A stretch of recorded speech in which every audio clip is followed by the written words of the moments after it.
32 years. That's how long I gave Richard Blackwood every drop of my expertise, every weekend, every holiday.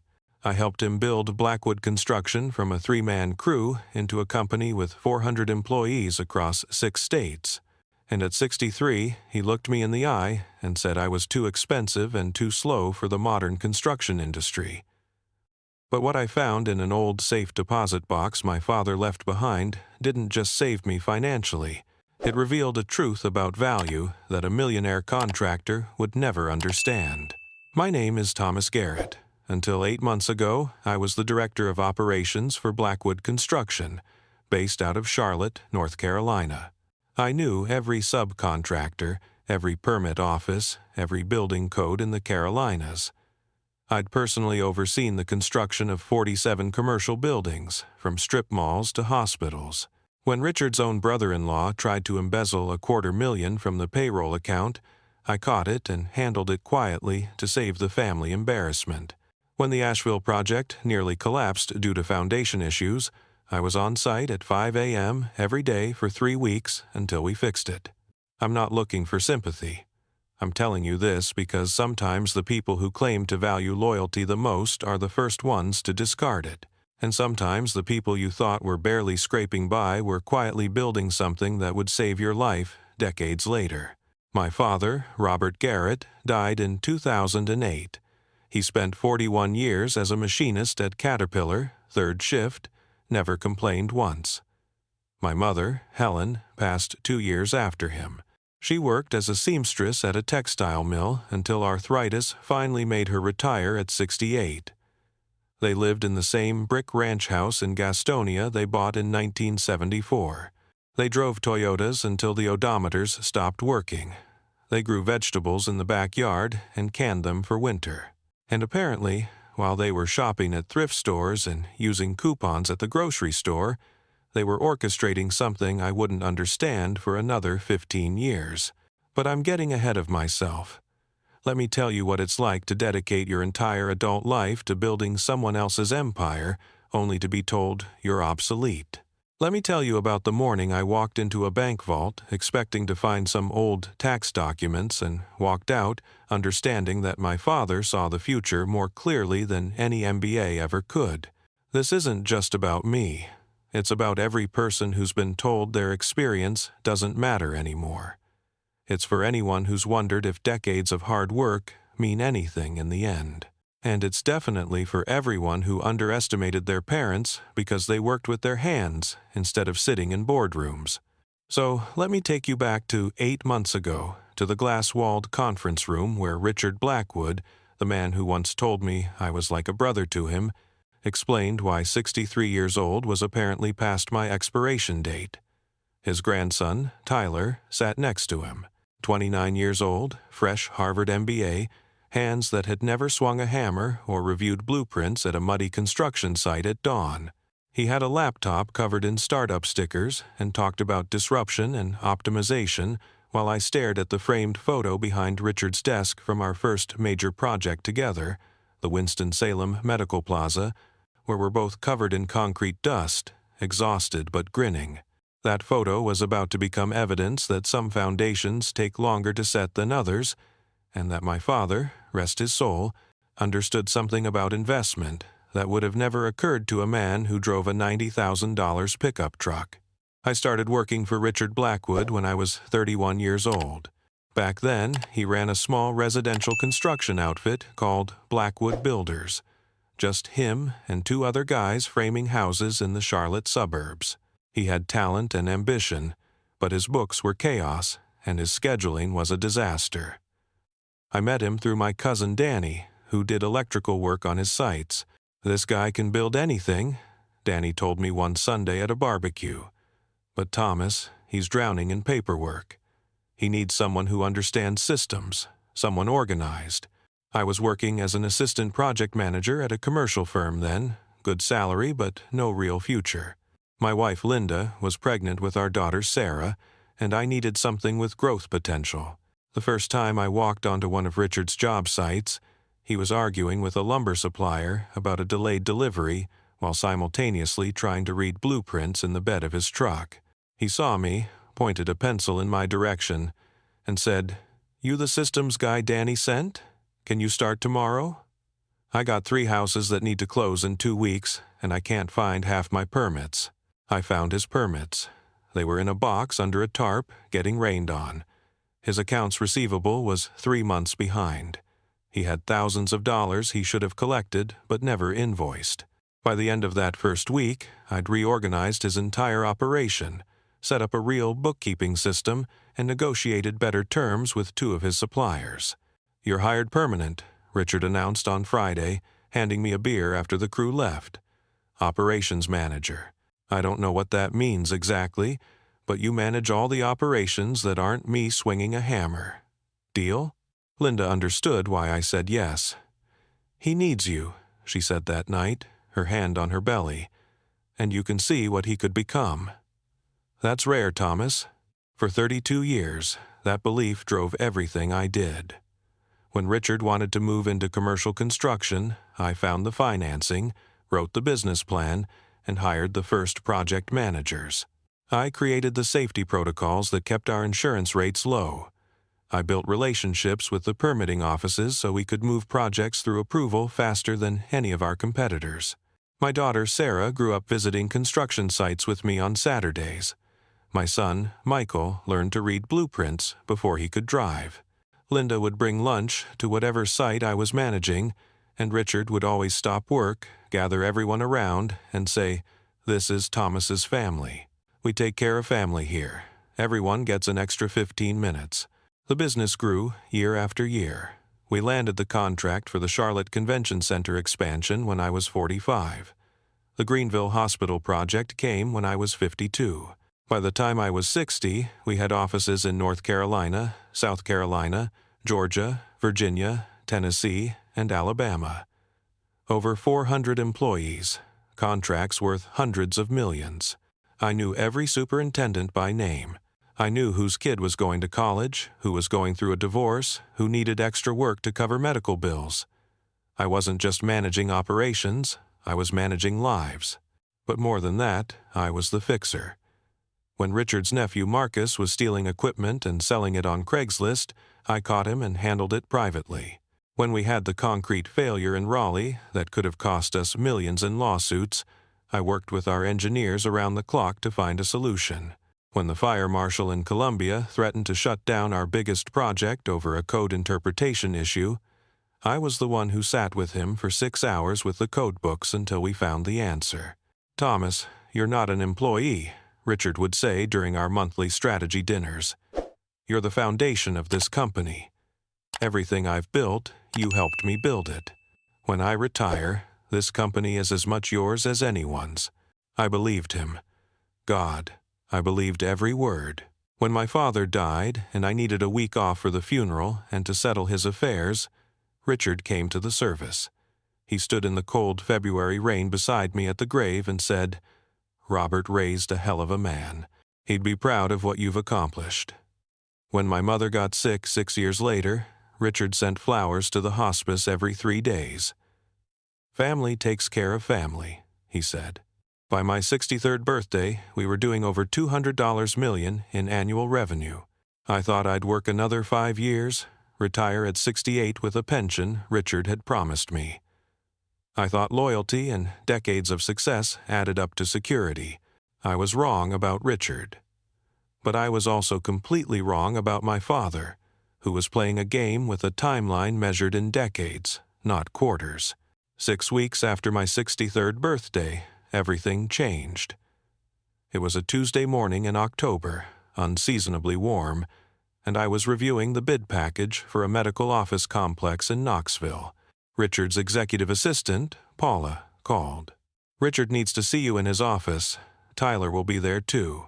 Tyler, Richard's grandson, who'd been around the company for about 9 months after graduating from Harvard.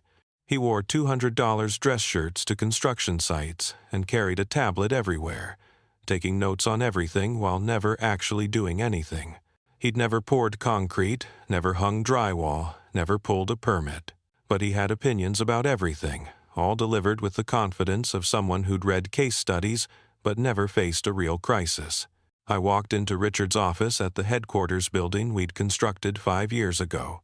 Richard sat behind his massive walnut desk, the one we'd custom-built from lumber salvaged from our first major renovation project. Tyler was in the chair beside him, already typing on his laptop. The walls were covered with photos from our biggest projects over the years. In every single one, I was there beside Richard. Groundbreakings, ribbon cuttings, topping out ceremonies. "Thomas, have a seat," Richard said, and I immediately knew something was wrong. In 32 years, he'd never used that particular tone with me, like he was talking to a stranger he needed to let down gently. I sat down. Tyler closed his laptop and pulled out a bound presentation. "Mr. Garrett," he began, not even looking at me. "I've completed a comprehensive operational analysis, and we need to discuss organizational restructuring. Mr. Garrett." Not Thomas. Not Uncle Thomas, which is what the family had called me for years.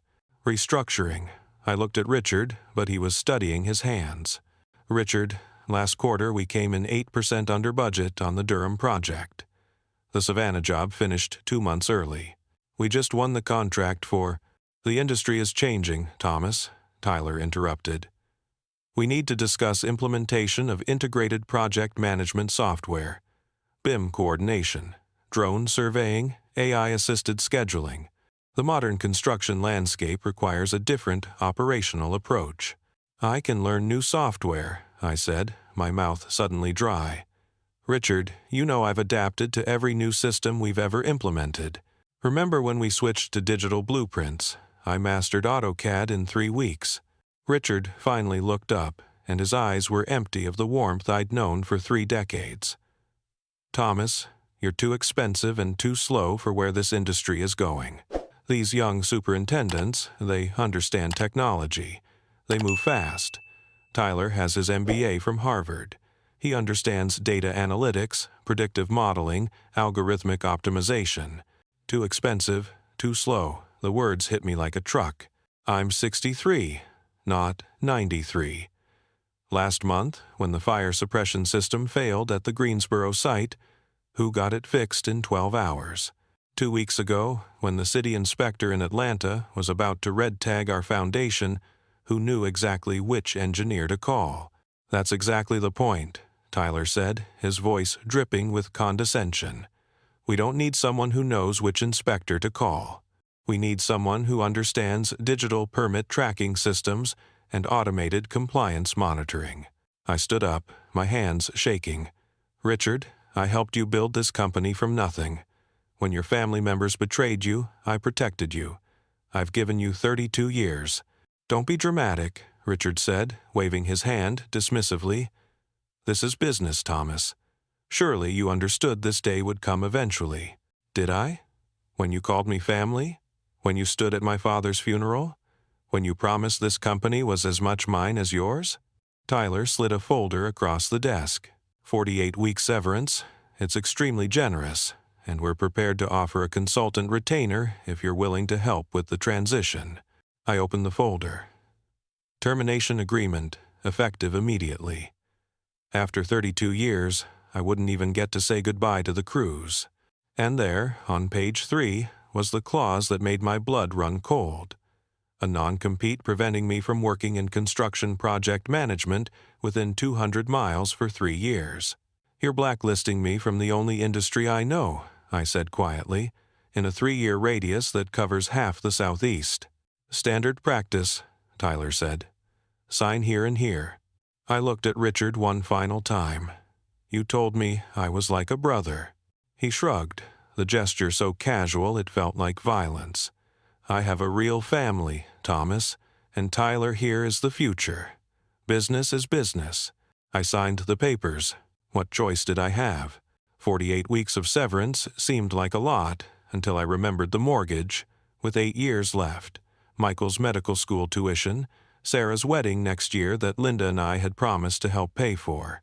I walked out of that office with a check that would last maybe a year if we were extremely careful, and a non-compete that made me unemployable in the only field where I had expertise. The security guard, James, who I'd hired 6 years ago, couldn't look at me as I cleaned out my office. 32 years fit into 2 cardboard boxes and a plastic crate. As I loaded them into my truck, I saw Tyler through the window, already sitting at my desk, his feet propped up, talking on his phone and laughing. Telling Linda was the hardest conversation of my life. She was folding laundry when I came home at 10:30 inches the morning, something I'd never done in 3 decades. She took one look at my face and the boxes in my hands, and her basket of towels dropped to the floor. "He fired you?" she whispered, sinking onto the couch. "Richard fired you?" I sat beside her and explained everything. The meeting, Tyler's presentation, the non-compete that essentially banned me from working in construction for 3 years. Linda didn't cry at first. She just stared at the wall where we'd hung a photo from the company's 25th anniversary party, Richard with his arm around me, both of us holding plaques commemorating our partnership. "We'll figure it out," she finally said, but her voice was hollow. "You'll find something." For 3 weeks, I tried. I sent out 87 resumes. Every construction job was off-limits because of the non-compete. I applied for project management positions in manufacturing, logistics, facilities management. The responses were all variations of the same rejection. We've decided to pursue candidates whose experience more closely aligns with our needs. Translation: someone younger and cheaper. One recruiter was honest during a phone screen. "Look, Thomas, you're clearly qualified, but my client won't hire anyone over 55. They think older workers can't adapt to their corporate culture, and frankly, they worry about healthcare costs. Our savings evaporated faster than I'd imagined possible. Sarah called about a wedding venue that required a $12,000 deposit we didn't have. Michael needed $4,000 for a medical conference. The transmission in Linda's car gave out. The roof started leaking. One morning, after another sleepless night watching our bank account dwindle, I was going through my father's papers. After Mom died, we'd kept everything in storage, always meaning to sort through it, but never finding the time. Birth certificates, military discharge papers, tax returns going back to the 1,960 seconds. That's when I found a small key taped to the inside of an old ledger, with a note in my father's handwriting. "Thomas, First Union Bank, Box 247, when you need it." First Union Bank hadn't existed in years, acquired by Wachovia in the 92nds, which was then bought by Wells Fargo. But safe deposit boxes are supposed to transfer through acquisitions. I drove to the Wells Fargo branch that now stood where First Union used to be, feeling foolish with a 30-year-old key and a cryptic note. The branch manager, a woman named Patricia Chen who was maybe in her late 40s, looked at the key with fascination. "These old First Union keys are rare. Let me check our vault registry." She disappeared into the back and returned 10 minutes later. "Mr. Garrett, we do have a box under your father's name, transferred through 2 bank mergers. Let me take you down." The vault was in the basement, all stainless steel and fluorescent lights. Patricia unlocked box 247, a large one, and left me alone with it. Inside were documents I'd never seen, property deeds, dozens of them, all in my father's name, vacant lots in places I'd never heard of, purchased between 1975 and 2005. Places like Cary, Durham, Apex, Mooresville, Huntersville, scrawled on each deed in my father's neat handwriting, were purchase prices: $2,800, $4,500. 1,200,000 yuan. Small amounts, vacant lots in the middle of nowhere. Except these weren't nowhere anymore. Cary was now one of the fastest-growing tech hubs in the southeast. Durham had exploded with biotech. Apex, Mooresville, Huntersville had all become booming suburbs. At the bottom of the box was a sealed envelope addressed to me in my father's handwriting, dated December 2007, a month before he died. My hands shook as I opened it. "Thomas, if you're reading this, something went wrong and you need help.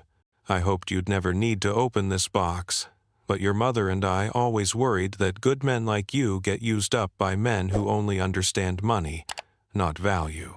Starting in 1975, I bought one small piece of land every year. Nothing fancy. Vacant lots on the edges of small towns. I'd drive out on Sundays, look for places where I thought people might want to live someday. Places with good water, good access to roads, away from floodplains. I'd research who owned them, make an offer. $3,000 here, $5,000 there. I'd save it up from overtime shifts at the plant. Your mother would take in extra sewing.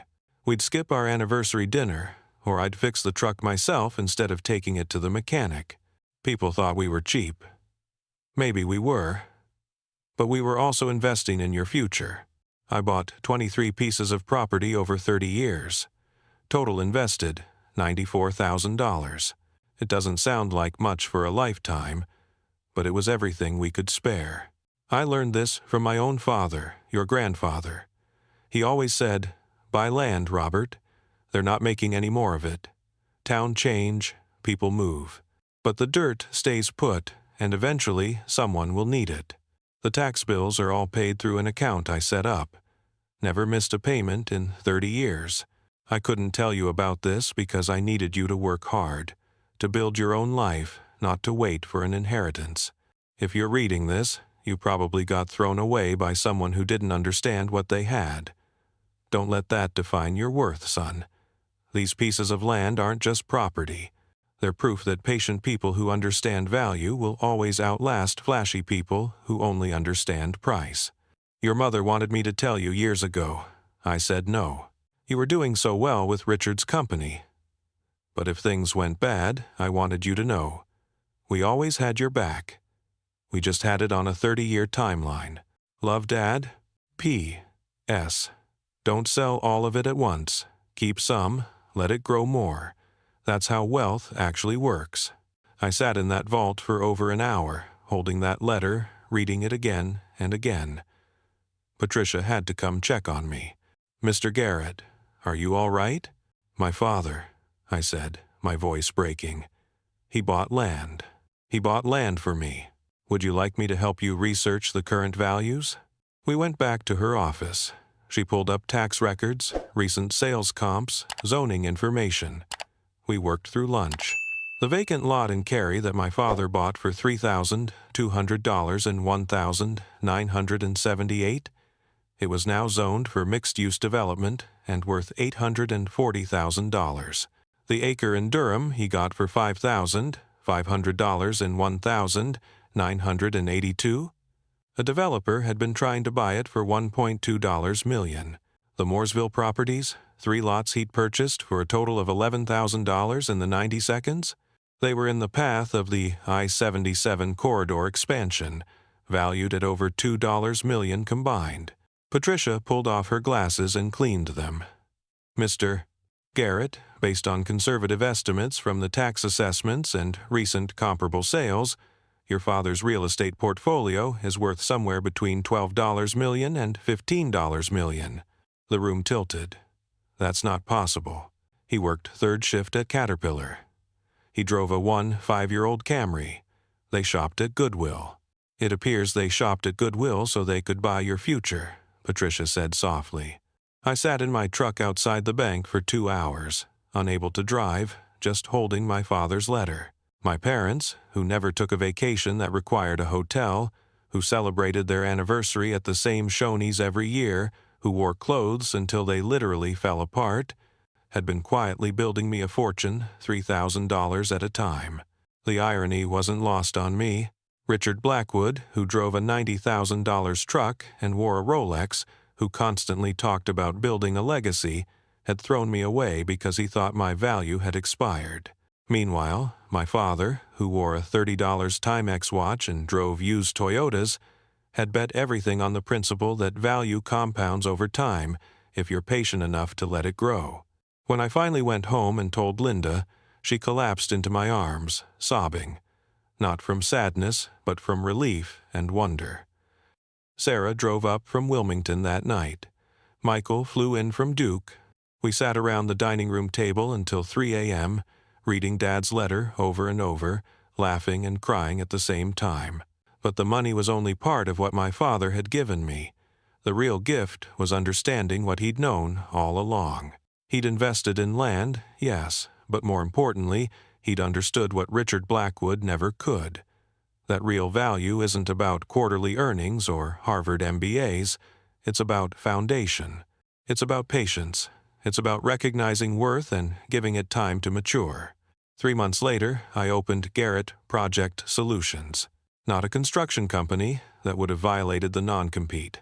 A consulting firm specializing in construction project management training and operational systems design. I could teach, advise, and design without actually managing active construction sites.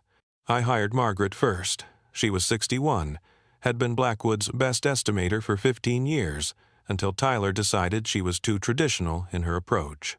She cried when I offered her a salary 20% higher than Richard had paid her. Then came Robert, 59, who Tyler had fired for not understanding BIM software fast enough, and Patricia, 64, whose 30 years of permitting expertise Tyler had called obsolete knowledge, and James, 57, the superintendent Richard let go because he wasn't adapting to the digital workflow. We didn't have fancy offices. I converted the warehouse building I'd bought with part of the land sale money. We had good coffee, comfortable chairs, and a team that had forgotten more about construction than Tyler Blackwood would ever learn. Our first client was a regional hospital system that had fired their previous construction management firm due to massive cost overruns. We came in, found the problems in 48 hours, and saved them $4 million on their expansion project. Word spread. Within 6 months, we had 14 clients across 4 states. Developers who'd been burned by inexperienced project managers. Companies who'd learned the hard way that good software doesn't replace good judgment. We weren't the cheapest option. We were the option that actually delivered. Tyler Blackwood showed up at our offices 9 months after we opened. He stood in the doorway, looking smaller than I remembered, his confidence gone. Behind him, I could see the chaos. 3 of Blackwood Construction's major projects had failed spectacularly. The Knoxville Medical Complex had been red-tagged for structural issues. The Columbia office tower was 6 months behind schedule and bleeding money. Their best superintendents had quit. "My grandfather wants to know if you'd consider coming back," Tyler said, having to raise his voice over the sound of our training session in the next room, where Margaret was teaching a class on realistic construction estimating. "He's willing to offer you equity this time. 20%. I looked around my warehouse office. Robert was on a video call with a client in Atlanta, walking them through a project recovery plan. Patricia was teaching a group of young engineers about permit requirements. James was reviewing blueprints with our newest hire, a 62-year-old structural engineer that a competitor had forced into retirement. "Tell Richard thanks," I said, "but I'm too expensive and too slow for his business. I'm exactly the right price and pace for mine." Tyler left without another word.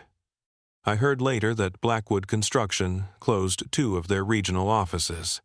Richard retired to Florida at 76, his company a shadow of what it had been. Tyler tried to run it for another year before selling what was left to a national firm at a fraction of what it had been worth. Meanwhile, Garrett Project Solutions continued to grow, not into an empire, into something more valuable, a place where experience was respected, where decades of knowledge were seen as assets, not liabilities, where people weren't discarded when they turned 60. My father would have loved it, not because of the success, but because of what it proved. That patience beats panic, that value compounds over time, that the tortoise really does beat the hare. The $12 million from the land sales, most of it is still invested, still growing, because my father's last piece of advice was right. That's how wealth actually works, not by spending it as fast as you make it, but by understanding that good things take time. Wealth isn't about what you can buy. It's about what you can build, what you can preserve, what you can pass on. It's about understanding that your value doesn't expire just because someone stops seeing it. Sometimes the greatest fortune isn't finding money you didn't expect. It's discovering that someone loved you enough to plant trees they'd never sit under, believing absolutely that when you needed shade most, you'd understand that your worth was never determined by any boss's opinion. It was always there, quietly growing, waiting for the perfect moment to reveal itself. If this story meant something to you, I hope you'll share it with someone who needs to hear that age isn't expiration, it's accumulation.